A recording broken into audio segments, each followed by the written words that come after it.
Welcome to Kakkasserys vlog. അപ്പോൾ ഇന്ന് നമ്മൾ ചെയ്യാൻ പോകുന്നത് ഒരു കുക്കിംഗ് പാർട്ടാണ്. കുക്കിംഗ് വ്ളോഗാണ് ഈ വരാൻ പോകുന്നത്. ഇതിൽ നമ്മൾ കുക്ക് ചെയ്യാൻ പോകുന്ന ഐറ്റം കോയമ്പത്തൂർ ചിക്കൻ ബിരിയാണി. ഞങ്ങളുടെ ഒരു കോയമ്പത്തൂരാണ്, പഠിച്ചതും വളർന്നതെല്ലാം. അപ്പൊ അവിടുത്തെ ബിരിയാണി എന്ന് പറഞ്ഞാൽ സൂപ്പർ ടേസ്റ്റ് ആണ്. അതിങ്ങനെ ചൂടുള്ള ബിരിയാണി വാഴയിലൊക്കെ ഇട്ടിട്ട് ഇങ്ങനെ കഴിക്കുന്നുണ്ടല്ലോ. കച്ചമ്പർ എന്ന് പറയുന്ന സാധനമാണ് സർലാസ് ഒക്കെ ഉണ്ടാക്കണം.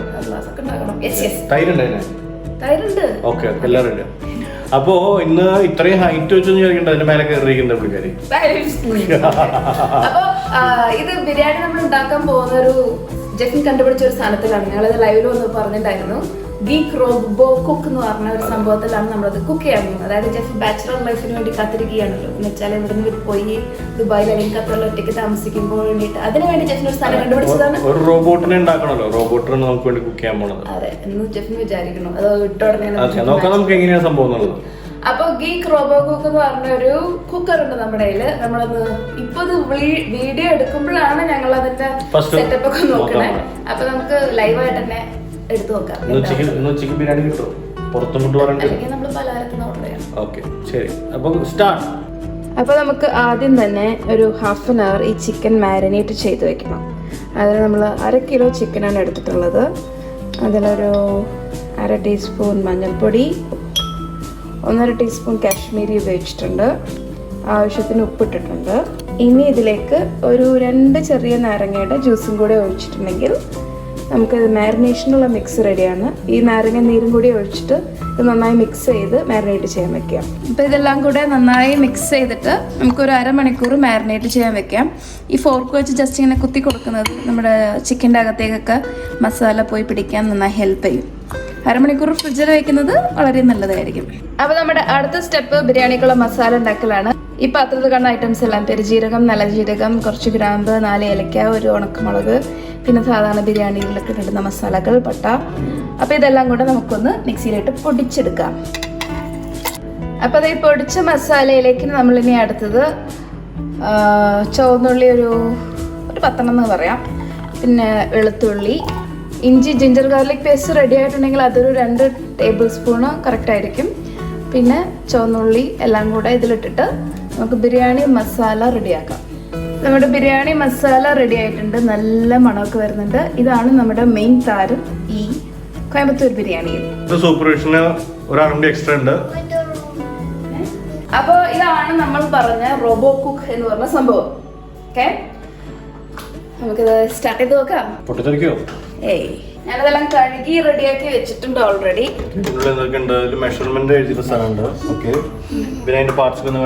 പാർട്സ് ഇത് മാത്രമേ ഉള്ളൂ, സിമ്പിൾ ആൻഡ് ഈസി. അങ്ങനെ ഐശ്വര്യമായിട്ട് നമ്മുടെ റോബോ കുക്കിനെ ഓൺ ചെയ്തു. സ്റ്റാർട്ട് ചെയ്യുമ്പോൾ ഓൺ എന്നുള്ളതിൽ അമർത്തുക. എന്നിട്ട് നമുക്കിപ്പോ ബിരിയാണിയാണ് ഉണ്ടാക്കാൻ പോണേ. അപ്പൊ നമ്മൾ ഇതിൽ കുറെ ഓപ്ഷൻസ് ഉണ്ട്. ഫസ്റ്റ് ഞാനൊരു ഓപ്ഷൻ കാണിക്കാം, ബാക്കി ഞാൻ ഡീറ്റെയിൽ ആയിട്ട് എക്സ്പ്ലെയിൻ ചെയ്യാം. അപ്പൊ ഈ സോട്ടി എന്നുള്ള ഓപ്ഷനിലേക്ക് നമ്മൾ അമർത്തുന്നു. സോട്ടി എന്ന് പറഞ്ഞാൽ ഇളക്കുക, വരട്ടുക.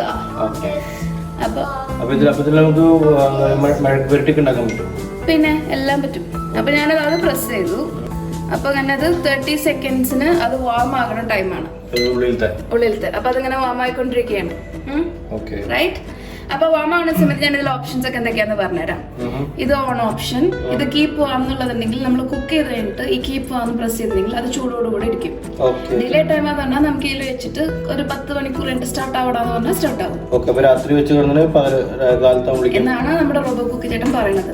പിന്നെ കുറെ പ്രീസെറ്റ് ഓപ്ഷൻസ് ഉണ്ട്. റൈസ്, ദാൽ ചെന്ന, സാമ്പാർ, പൊങ്കൽ, ഇഡ്ലി.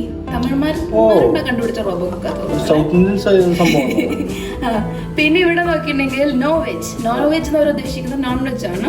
അതിന്റെ options fish, chicken, meat, pulao, biryani. നമ്മുടെ ഓപ്ഷൻ പുലാവ് ബിരിയാണിയാണ്.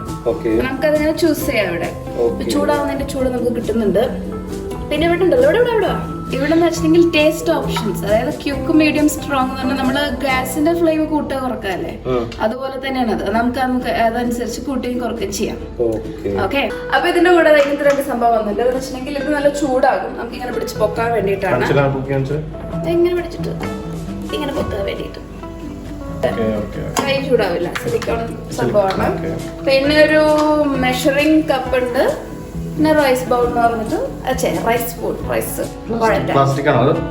പ്ലാസ്റ്റിക് ഉണ്ട്, പക്ഷെ ഇതിൽ ഇതുണ്ട് 110 ഡിഗ്രി വരയ്ക്കും ഇതിന്. അപ്പൊ അത് ചൂടിൽ വെക്കാൻ പറ്റും. നമുക്ക് ബിരിയാണി തുടങ്ങാം. അപ്പൊ നമുക്ക് ബിരിയാണിക്ക് ആദ്യം വേണ്ടത് ഓയിൽ. ഇപ്പൊ നമ്മളൊരു ആവശ്യത്തിന് ബിരിയാണി വഴറ്റാനൊക്കെ ഉള്ള ആവശ്യത്തിന് ഓയിൽ ഒഴിക്കയില്. ഇനി 1 സ്പൂൺ നെയ്യും കൂടി ഒഴിച്ചേക്കാം, ബിരിയാണി ഒക്കെ അല്ലേ. പിന്നെ സാധാരണ ഒരു അടുപ്പ് പോലെ തന്നെയാണ്. ഇപ്പൊ കണ്ട അത് വാമപ്പിന്റെ കഴിഞ്ഞ് തീ തേട്ടിന്ന് കാണിക്കണം. സോട്ടി ഓപ്ഷനാണ് അങ്ങനെ കാണിക്കുക. അപ്പൊ ഇത് 2 സവാള, 1 പച്ചമുളക്, ഈ കാണുന്നത് പുതിനയാണ്. കുറച്ച് പുതിന ചെടിയിൽ പൊട്ടിച്ചതാ. ഇതെല്ലാം നമ്മളിലിട്ട് കഴുകി. സൗണ്ട് ഒക്കെ വരുന്നത് എന്താണ് സൂപ്പർവൈസർ പറയുന്നത്?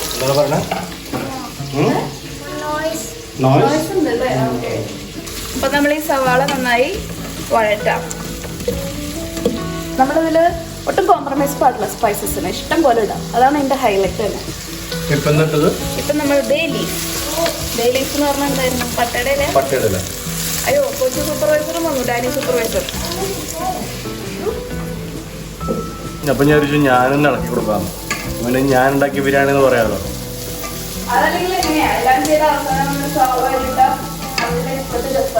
സംഭവം നല്ല കോമ്പാക്ട് ആയിട്ടുണ്ട് കേട്ടോ.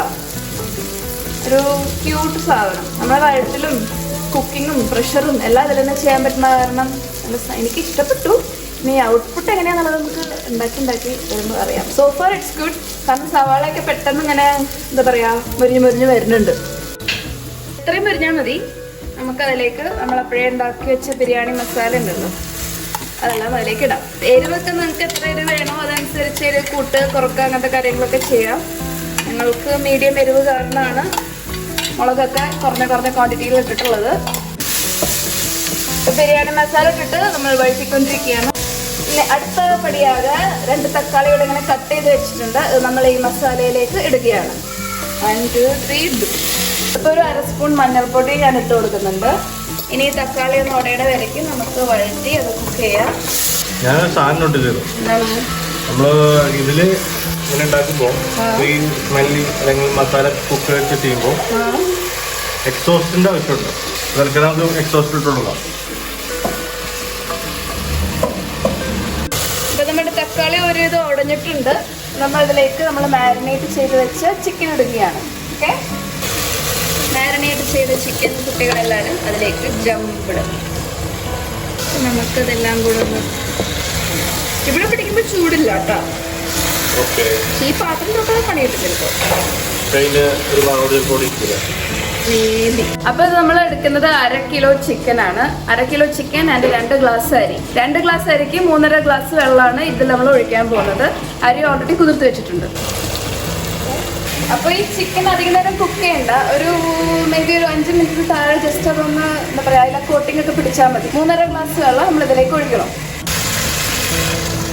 എന്നിട്ട് നമ്മളിതിൽ നെക്സ്റ്റ് എന്താ ചെയ്യേണ്ടതെന്ന് വെച്ചാൽ അരി വരുന്നുണ്ടല്ലോ, അപ്പൊ ആവശ്യത്തിന് ഉപ്പിട്ട് കൊടുക്കണം. ചിക്കൻ കുഴമ്പ് റെഡി. നമ്മൾ ആ വെള്ളം ഒഴിച്ച് ഉപ്പ് ഇട്ടു, നന്നായി മിക്സ് ചെയ്യുക. ഈ വെള്ളം തിളച്ചതിന് ശേഷം നമ്മൾ അരി ഇതിലേക്ക് ഇടും. ഓക്കെ, തിളയ്ക്കണം. ആക്ച്വലി കോയമ്പത്തൂർ ബിരിയാണിയുടെ മെയിൻ ഹൈലൈറ്റ് പുതിനയാണ്. പക്ഷേ ഇന്ന് പല കടകളിൽ അന്വേഷിച്ചും കൊച്ചിയിൽ പുതിന കിട്ടാനില്ല. കൊച്ചിയിൽ കിട്ടാണ്ടിരിക്കാനല്ല, നമ്മുടെ അടുത്തുള്ള കടകളൊന്നും കിട്ടാനില്ല. അത് വേണ്ട, ആൾക്കാരെ ഓടിച്ചിട്ട് തടിക്കും. അപ്പോൾ നമ്മൾ പുതിനയ്ക്ക് പകരം മല്ലിയില ഇടുന്നു. കറിവേപ്പില ഇടണ്ടാട്ടാ. തിളച്ചോട്ടാ. ഞാൻ പറഞ്ഞ കുക്കിങ്ങിന്റെ ഭാഗമൊക്കെ ആയിട്ടുണ്ട്. ഞാൻ പറഞ്ഞില്ല ഇത്രയും തിളയ്ക്കാൻ പാടുള്ളൂ. ഓക്കെ, അപ്പൊ നമ്മൾ ഇതിലേക്ക് കുതിർത്ത് വെച്ച അരി, ബസ്മതി അരിയാണ് ഞാൻ ഉപയോഗിച്ചിട്ടുള്ളത്. ബസ്മതി അരി ഞാൻ അതിലേക്ക് ഇടുകയാണ്. നമ്മുടെ കുഞ്ഞി ജീരകശാലയാ, അതൊക്കെ ഇട്ടാലും ടേസ്റ്റിയാണ്. ഞങ്ങളുടെ കയ്യിൽ സ്റ്റോക്ക് ബസ്മതി ആയത് കാരണം ബസ്മതി ഉപയോഗിച്ചതാണ്. മസ്റ്റ് ആയിട്ട് ചെയ്യേണ്ട ഒരു കാര്യമാണ് സോൾട്ട് ടെസ്റ്റിംഗ്. ഓക്കെ, ഉപ്പ് കുറച്ചും കൂടെ ആകാം എന്നാണ് എൻ്റെ മനസ്സ് പറയുന്നത്. അതുകൊണ്ട് ഞാൻ കുറച്ചും കൂടി ഉപ്പിട്ടു. ഓക്കെ, ഇനി നെക്സ്റ്റ് സ്റ്റെപ്പ്. ഇനി നമ്മളിത് എന്താ വെച്ചിട്ടുണ്ടെങ്കിൽ ഇതിൽ ബിരിയാണി എന്നാണ് പ്രീസെറ്റ് ഓപ്ഷനിൽ നമ്മളിത് കുക്ക് ചെയ്യാൻ പോവുകയാണ്. അപ്പൊ അതിന്റെ ലിഡ് എടുത്ത് നമ്മളിത് കവർ ചെയ്യണം. ഈ ലിഡ് ഇങ്ങനെ വെക്കുക. ഈ ഓപ്പൺ ക്ലോസ് അങ്ങനെ മാർക്ക് ചെയ്തിട്ടുണ്ട്. അപ്പൊ നമ്മൾ ആ ക്ലോസ് അനുസരിച്ച് ലൈൻ അലൈൻ ചെയ്യണം. ഇപ്പൊ ക്ലോസ് ആയി, ആരോ അല്ല ക്ലോസ് വന്നു. ഇനി നമ്മൾ എന്താ ചെയ്യണമെന്ന് വെച്ചിട്ടുണ്ടെങ്കിൽ ഇപ്പൊ സോട്ടി ഓപ്ഷനല്ലേ കിടക്കണേ, അത് ക്യാൻസൽ കൊടുക്കുക. ഓക്കെ, ഇനി നമ്മുടെ നോ വെജ് എന്നുള്ള ഓപ്ഷൻ ഉണ്ടല്ലോ, അതിൽ ബിരിയാണി എടുക്കുക. അപ്പോൾ അതിലിങ്ങനെ കാണിക്കും 15 മിനിറ്റിൽ ബിരിയാണി റെഡി ആകും എന്നാണ് പറയുന്നത്. ഇതാണ് ഇതിന്റെ പ്രഷർ നോബ്. അപ്പൊ ഇത് ഇങ്ങനെ വന്നാൽ ഇങ്ങോട്ട് ആക്കിയാൽ പ്രഷറിന്റെ ഈ സാധനം പൊങ്ങും. അപ്പൊ ഇത് എപ്പോഴും ക്ലോസ്ഡ് ആയിരിക്കാൻ ശ്രദ്ധിക്കുക. ഇത് ക്ലോസ്ഡ് ആയിട്ടിരിക്കണം. ഇനി 15 മിനിറ്റ് കഴിഞ്ഞാൽ ഇത് 3 പ്രാവശ്യം ബീപ് ബീപ് ബീപ് എന്ന് പറയും. ബീപ് ബീപ് ബീപ് എന്നാണ് പറയുന്നത്. മറ്റേ ബീപ്പറുണ്ടല്ലോ തെറി പറയുമ്പോൾ അതല്ല, ബീപ്പ് പറഞ്ഞിട്ട് കഴിഞ്ഞു എന്നാണ് അതിന്റെ അർത്ഥം. അപ്പൊ ബീപ്പിനായിട്ട് നമുക്ക് കാത്തിരിക്കാം. ആ സമയം കൊണ്ട് ഞാൻ കിച്ചൺ ക്ലീൻ ചെയ്യട്ടെ. തിരിഞ്ഞോണ്ടിരിക്കാണല്ലോ. കുക്ക് ചെയ്തുകൊണ്ടിരിക്കണോ? മീഡിയത്തിൽ അത് ഓട്ടോ സെറ്റിംഗ് ആണ്. നമ്മൾ ബിരിയാണി ചൂസ് ചെയ്തപ്പോൾ അവനറിയാം ബിരിയാണിക്ക് ഇത് വേണം, എന്തൊക്കെ സെറ്റിംഗ് വേണം, എന്തൊക്കെ ചൂട് വേണം എന്ന് അവനറിയാം. അപ്പൊ അതനുസരിച്ച് പോയിക്കും. ഓക്കെ, കുക്കർ വെച്ചതിന്റെ കുറച്ച് സൗണ്ട് ഒക്കെ വരുന്നുണ്ട്. All the best. ഇങ്ങനെ ടൈം കാണിക്കുന്നുണ്ട് P50 എന്നുള്ളത്. അതായത് കുക്കിംഗ് പ്രോസസ്സാണ്. അപ്പോഴിങ്ങനെ ഓടിക്കളിച്ചെന്ന് വെച്ചിട്ടുണ്ടെങ്കിൽ അതിന്റെ വാം അപ്പ് പ്രോസസ് ആയിരുന്നു. ഇപ്പൊ P50 എന്ന് കാണിക്കുന്നുണ്ട്. അപ്പൊ നമ്മുടെ ബിരിയാണി ഗെറ്റിംഗ് റെഡി. അപ്പൊ സംഭവം ഇപ്പൊ P4 എന്ന് കാണിക്കുന്നുണ്ട്. എനിക്ക് തോന്നുന്നു 4 minutes ആയിരിക്കണം. മണമൊന്നും പുറത്തേക്ക് വരുന്നില്ല. നല്ല ടൈറ്റ്ലി പാക്ഡ് ആയത് കാരണമായിരിക്കാം പുറത്തേക്ക് ബിരിയാണിയുടെ മണമൊന്നും വരില്ല. വൺസ് മേ ബി തുറക്കുമ്പോൾ വരുമായിരിക്കും.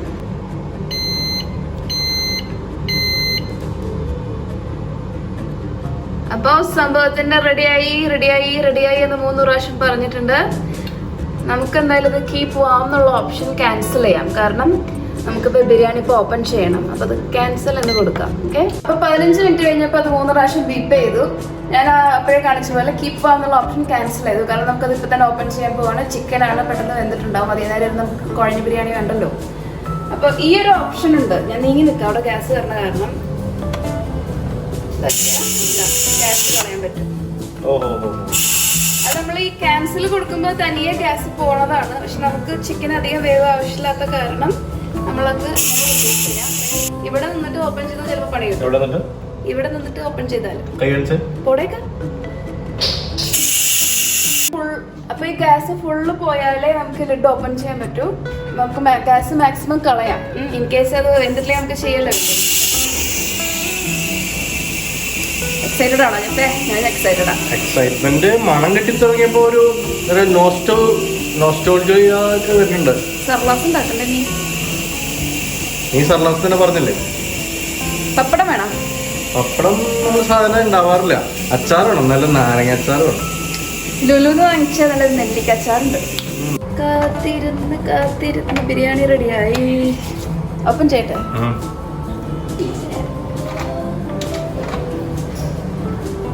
Close shot of the biryani.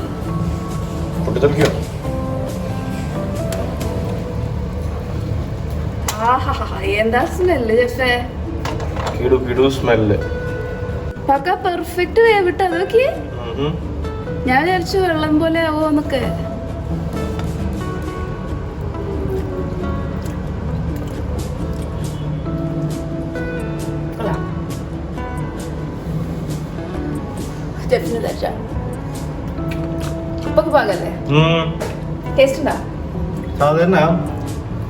തമിഴ്നാട്ടില് ഡാൽഡ പിന്നെ അരി ഇത്ര വലുത് വരില്ല.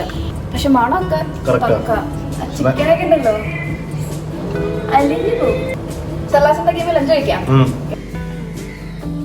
ഇതാണ് കോയമ്പത്തൂർ ബിരിയാണി. കോയമ്പത്തൂർ ബിരിയാണിയുടെ ഞാൻ കണ്ടിട്ടുള്ള സംഭവം എന്ന് പറയുന്നത് കുറച്ചും ചെറിയ അരിയാണ് അവർ ഉപയോഗിക്കണേന്ന് മനസ്സിലായിട്ടുണ്ട്. പിന്നെ എന്താ പറയാ, ആ ഒരു നാരങ്ങ അച്ചാറുണ്ട്, ഭവാനി അച്ചാർ, ഭവാനി, പിന്നെ എന്താ ആച്ചി, ആ അച്ചാറോടെ ഉണ്ടെങ്കിൽ സൂപ്പറായി. ആ അച്ചാർ വിടാൻ വിട്ടുപോയി. ചിക്കനൊക്കെ വന്നിട്ടുണ്ടോ? ഓപ്പൺ ചെയ്ത് കാണിച്ച ചിക്കൻ എങ്ങനെയുണ്ട് ടേസ്റ്റ്? സൂപ്പർ. മീറ്റ് നന്നായിട്ട് വന്നിട്ടുണ്ട്, ചിക്കൻ നന്നായിട്ട് വന്നിട്ടുണ്ട്. ഇതും നല്ല പെർഫെക്റ്റ് കുക്കിംഗ് ആണ്. ഇത്തിരി സൈനസ് ഉണ്ട്, അതുകൊണ്ട് എനിക്ക് അധികം തണുപ്പുള്ള കഴിക്കണില്ല, അതായത് സാലഡ് കഴിക്കണില്ല. ഇതുകൊണ്ട് തന്നെ കഴിച്ചോട്ടെ. എല്ലാം അത് മതി. ഇത് അത്യാവശ്യം കറിയൊക്കെ സംഭവങ്ങളോട് മിക്സ് ആയിട്ടുള്ള സംഭവങ്ങളുള്ളൂ. അടുത്ത വ്ളോഗിൽ സന്ധിക്കാൻ വരെ വണക്കം. ഇവിടെ പറയുന്നത് ജെഫിൻ, ലുബ്ന.